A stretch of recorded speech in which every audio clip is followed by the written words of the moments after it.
Hello, আসসালামু আলাইকুম। সবাই কেমন আছেন? আশা করি সব্বাই ভালো আছেন। আমি এবং আমার টুনটুন আমরা সবাই ভালো আছি আলহামদুলিল্লাহ। আজকে কটা দিন থেকে বৃষ্টি হইতেছে, যার কারণে আমার টুনটুন কিন্তু বারান্দাতে আর বসতে পারতেছে না। বৃষ্টির কারণে বারান্দাটা অনেক স্যাঁতসেঁতে হয়ে আছে।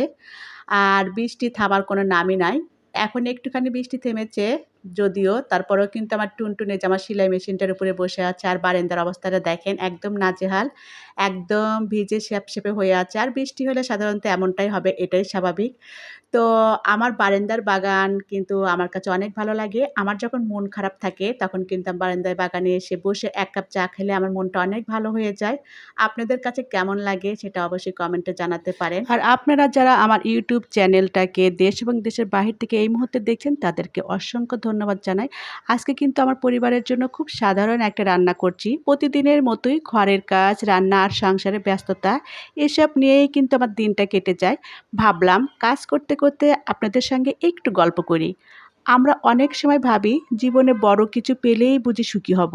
বড় বাড়ি, অনেক টাকা, অনেক সুখ এসবের অপেক্ষায় থাকতে থাকতে ছোট ছোট আনন্দগুলো কখন যে চোখ এড়িয়ে চলে যায় বুঝতেই পারি না। কিন্তু সত্যি কথা বলতে কি এখন আমার মনে হয় সুখ আসলে খুব সাধারণ কিছু জিনিসের মধ্যেই লুকিয়ে থাকে।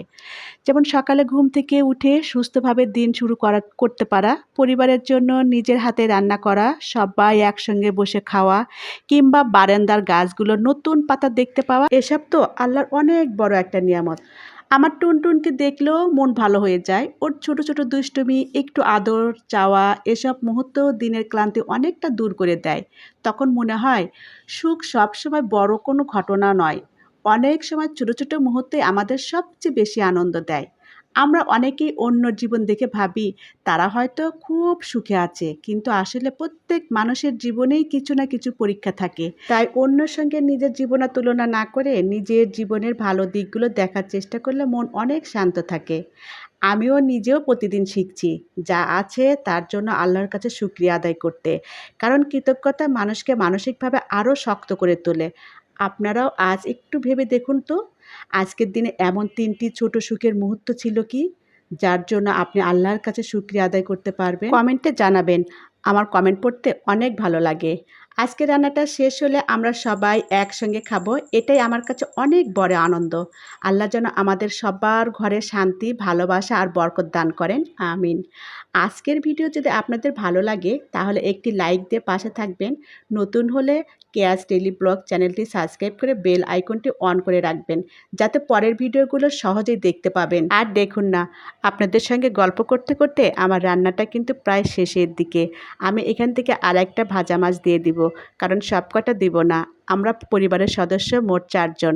তাই আমি এখানে ৪ থেকে ৫টা পিচি দিচ্ছি। আর অতিরিক্তগুলো আমি একটা বক্সে, এয়ারটাইট বক্সে রেখে ফ্রিজে রেখে দিব। কারণ এটা পরবর্তীতে রান্না করে খাওয়া যাবে। তো বন্ধুরা, তোমরা যারা এতক্ষণ ধৈর্য ধরে আমার এই ভিডিওটি দেখলে তাদেরকে অসংখ্য অসংখ্য ধন্যবাদ। আজ তাহলে এই পর্যন্তই। সবাই ভালো থেকো, সুস্থ থাকো। আল্লাহ হাফেজ। আসসালামু আলাইকুম।